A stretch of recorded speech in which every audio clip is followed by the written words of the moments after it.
and welcome to the news brief for December 4th, 2020. Thanks so much for joining us. So glad that you are with us here today for Good Shepherd News GSN. Lots to cover in the news, so let's get right at it.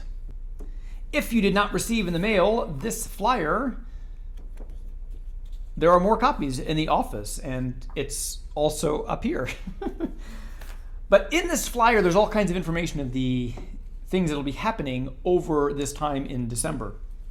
First of all, we have started doing the evening prayer, the Liturgy of the Hours. It's the other liturgy of the church, if you will. We've got the Mass, of course, but also we celebrate the Liturgy of the Hours, marking out the hours of the day. And so we will do evening prayer together in sort of an elevated sung form on Sunday evenings at 5 o'clock. Our first one is this past Sunday, and you can see it on Facebook and YouTube.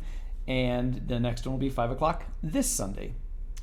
Also, musically speaking, we've got the Lessons and Carols. So this is a series of songs and scriptures tracing the coming of Jesus. It's a wonderful custom. I don't think that Good Shepherd has ever done it before. And we used to do it when I was at St. Lawrence Campus Center at KU, and it's just quite lovely. It's kind of like a little taste of Christmas before it's Christmas time, really. Because, at Advent time, we're singing a lot of Advent hymns, and we sing some Advent hymns at Lessons and Carols, but we also sing some Christmas songs as well. So it's kind of a little teaser towards a lot of the celebration in the Christmas season. So I hope you will join us Saturday, December 19th at 7 o'clock. That will be, like really all of our offerings, it'll be in person and on Facebook and on YouTube, so you can watch it in person or from the comfort and safety of your own home as well. That's what we try to do with all these things. The Immaculate Conception is usually a holy day of obligation, but this year, because, well, it's 2020. So we are offering masses still, though, for the Immaculate Conception. So they will be at 8:30 in the morning, 12 o'clock in the evening, and at 6 o'clock. And that'll be a lightly bilingual mass. So there'll be some Spanish. It'll be mostly English. It is our normal English time. But we are not adding another Spanish mass because we have Our Lady of Guadalupe later on that week. And the advice that I got from the Spanish-speaking community was that there wasn't going to be a great turnout at a 7:30 in the evening mass on Tuesday. So they have asked just to attend the 6 p.m. mass, and then we do some Spanish there. So that's the plan. So 8:30 in the morning and 12 p.m., those are all English. 8:30 we'll have the kids live streaming, but there'll be plenty of space for people to be there as well. And then 12 p.m. along with 6 o'clock. Slightly bilingual. Well, what do I mean by slightly bilingual? It's not our same kind of let's make it really balanced in both English and Spanish. It'll be mostly English with some Spanish. I might be having too much fun today. Let's talk Christmas, shall we? The Christmas sign-up genius has gone up, and many of those masses are already, all the spots are taken. We are sold out of Christmas. We're not really selling tickets, but all the seats for the sign-up genius for the 2 o'clock, the 4 o'clock, and the 7 o'clock on Christmas Eve, they are all taken. So what we are doing, you can see, here's a map of our church.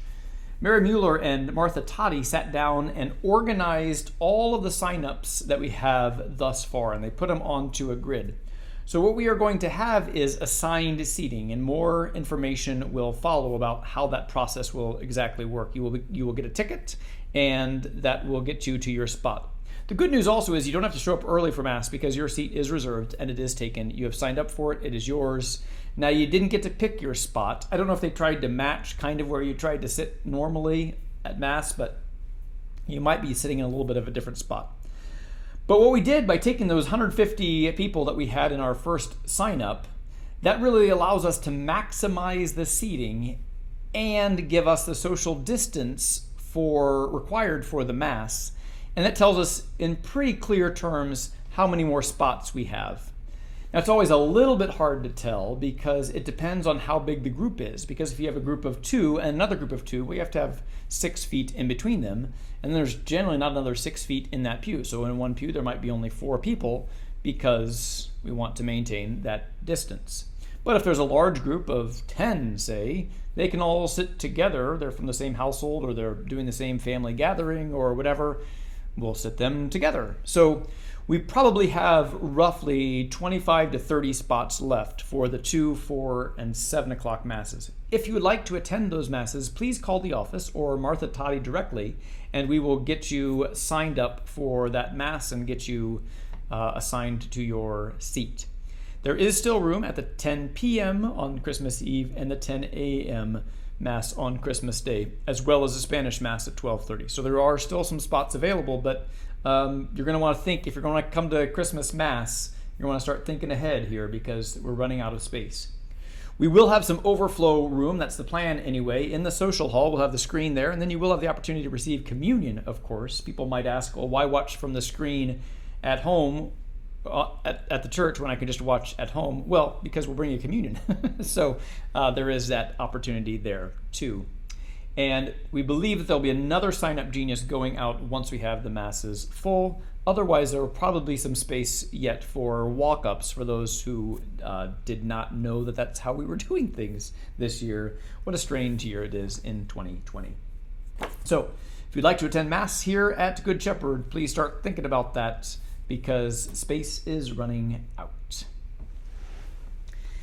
Before we get to Christmas, one of the great practices to do is to go to confession, right? And so we are not doing our communal Advent penance service as we have in years past. The Johnson County priests agreed that that was maybe not wise for us to carry on as normal. We also canceled the Lent penance service. But Father Ashmore and I will continue to hear confessions, and generally we're both here at all of the confession sessions. So we have added a couple of extra spots. So after Vespers service on December 13th at 5:30-ish, so whenever we finish Vespers, we will hear some confessions. And then also we will maintain our normal time for confession, which is December 15th at 7 o'clock. We will both be available for confessions at that time. Where are we going to be? That's still TBA. We have been outside this whole time, and we might still be outside. It's, of course, weather depending, and we'll see. So that is the news for communal penance celebration. Hey there, two things that I wanted to also mention in the news segment. One is that my Bible study is tomorrow on St. Mark. It's the final Bible study of the year. And so I hope you tune in, 9 o'clock on Saturday morning.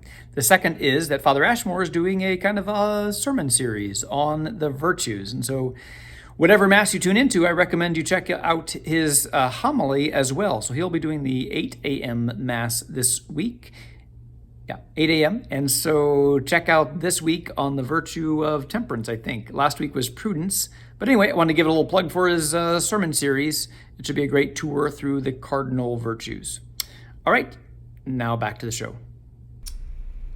And then also a follow-up for the I Give Catholic. Thank you so much for your generosity. And Father Daniel Coronado from St. Catherine's in Emporia also thanks you.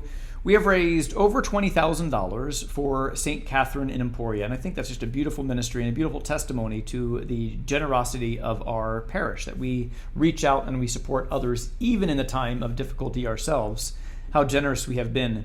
Now, the I Give Catholic site is actually closed down, and we finished 6th on the leaderboard, which is pretty good. But also, you can still give now via check and via our online giving through Faith Direct. Just make a note that that's where that goes. So you can still make those the giving to I Give Catholic. That can still happen, but the official site did close down on Tuesday, but we are still welcoming those donations. So I think that pretty much wraps it up for the news this week. Thanks so much for tuning in. I hope that you have a beautiful Advent. It is a wonderful season, and it's strange. I know that there's a lot of anxiety. There's a lot of fear out there right now. There's the numbers of the pandemic in our area. They are going up, and so we are trying to really respond well, trying to minister to people where they are at and providing the sacraments and the ministries where people feel comfortable. And that's always been kind of what our response has been. If people feel comfortable coming to the church, we want to be there for that. If people feel more comfortable at home, we want to be there for that. And if there's anywhere in between, we want to be there for that. So Good Shepherd is here for you. That's our motto during this pandemic. Wherever you are, wherever you feel most comfortable, we want to be here. We want to bring you love, peace, hope, joy during this Advent season. So thanks so much. Have a beautiful rest of your weekend.